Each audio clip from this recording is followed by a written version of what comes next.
If you have an important exam coming up, this video is for you.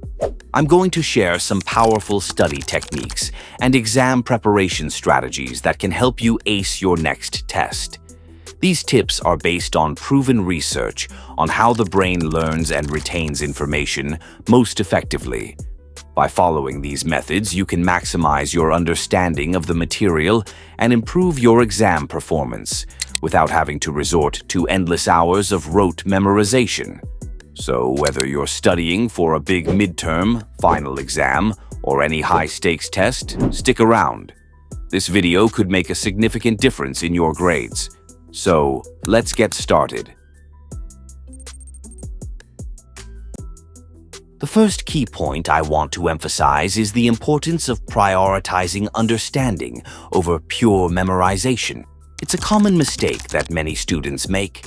They try to cram and memorize every single detail in their textbooks or class notes. But this approach is actually quite inefficient and ineffective in the long run. Think about it. How often have you studied really hard for an exam, memorized a ton of information, only to find that just a few days later, most of that information has slipped out of your mind? It's a frustrating experience, isn't it? That's because rote memorization doesn't create lasting learning. The information you've memorized isn't actually integrated into your long-term memory and understanding. Instead, I encourage you to shift your focus towards truly understanding the core concepts and ideas. When you genuinely understand something, it sticks with you much more easily. You can then use that understanding to recall and apply the information rather than just regurgitating memorized facts. In fact, research shows that you can often get around 70% of the information in a textbook or lecture just by focusing on understanding the key concepts without having to commit every single detail to memory. That's a much more efficient use of your study time. So how do you go about developing this deeper understanding? One incredibly powerful technique is to write out the concepts and information in your own words. When you're faced with complex or challenging material, it can be tempting to just try to memorize the textbook or class notes verbatim. But this passive approach doesn't facilitate true learning. Instead, I want you to actively engage with the information by rephrasing it in your own language. The process of translating the concepts into your own words forces you to truly comprehend the material at a deeper level. You can't just skim the surface. You have to wrestle with the ideas, make connections, and find the best way to explain them in a way that makes sense to you. Plus, when you write something out in your own words, it becomes much easier to remember later on. That's because the information is now associated with your own thoughts and language, rather than just isolated facts. It becomes part of your personal understanding, rather than something that feels foreign or detached. Another incredibly powerful study technique is the act of teaching the material to someone else.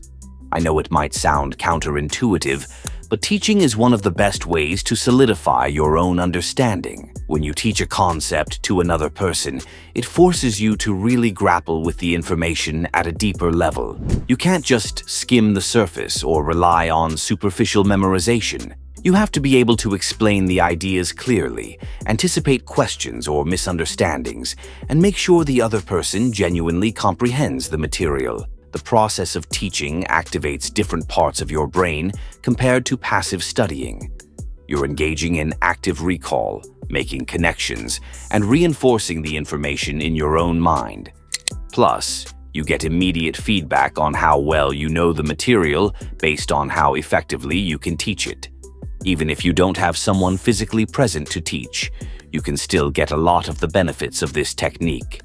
Try recording yourself explaining key ideas out loud as if you were teaching a class, or write out detailed lesson plans or study guides that you can reference later on. The act of teaching doesn't just help the person you're instructing, it massively boosts your own learning and retention as well. It's an incredibly powerful study strategy that I highly recommend incorporating into your exam preparation. Another crucial element of effective studying is periodic review and spaced repetition. It's not enough to just cram everything in right before the test. That information is likely to slip away quickly. Instead, you need to actively revisit and reinforce the material on a regular basis. Think about it this way: your brain is like a muscle. If you only exercise it right before a big event, it's not going to be as strong and capable as if you've been training it consistently over time. The same principle applies to learning and retaining information. That's why I recommend spacing out your study sessions and regularly reviewing the material, even if it's just for short periods of time. Dedicate time each day or every few days to going over your notes, rereading key sections, and testing your understanding. This repeated exposure helps cement the information in your long-term memory.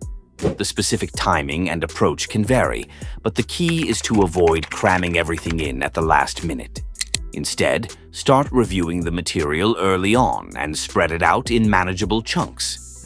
It also allows you to identify areas where you're still struggling or need more reinforcement. That way, you can focus your efforts on the weaker areas, rather than wasting time on material you've already mastered. One often overlooked aspect of effective exam preparation is trying to anticipate your teacher's perspective. What do they think is important about the material? What kinds of questions are they likely to ask on the test? Your homework assignments, quizzes, handouts, and daily class activities are all indicators of what your teacher deems important. Pay close attention to those elements because they're often a strong predictor of what will show up on the exam.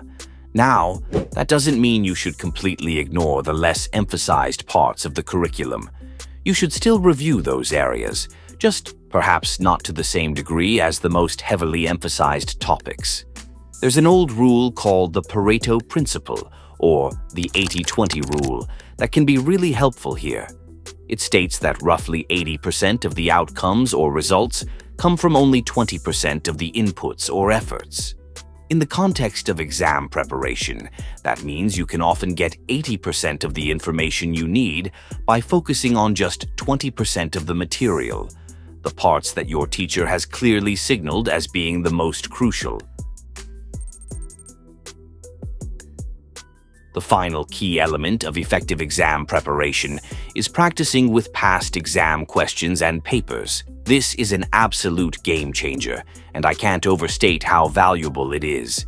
By solving previous year questions and taking mock tests, you can familiarize yourself with the exam format, question styles, and overall expectations. It allows you to get a feel for the types of problems or essays you'll be expected to tackle, so you can prepare accordingly. A common mistake that a lot of students make is to wait until right before the actual exam to start practicing with old test papers. The danger of this last-minute approach is that if you score lower than you expected, it'll severely knock your confidence, and there won't be enough time to properly address your weaknesses before the main event. Instead, I recommend starting the practice test process early on, leaving yourself ample time to identify and work on any problem areas. Take the mock exams under strict time constraints, just as you would in the real exam hall. This will help you get accustomed to the pacing and pressure of the actual test. Thank you for watching this video. If you find this video helpful, please like, subscribe, and turn on the notification bell.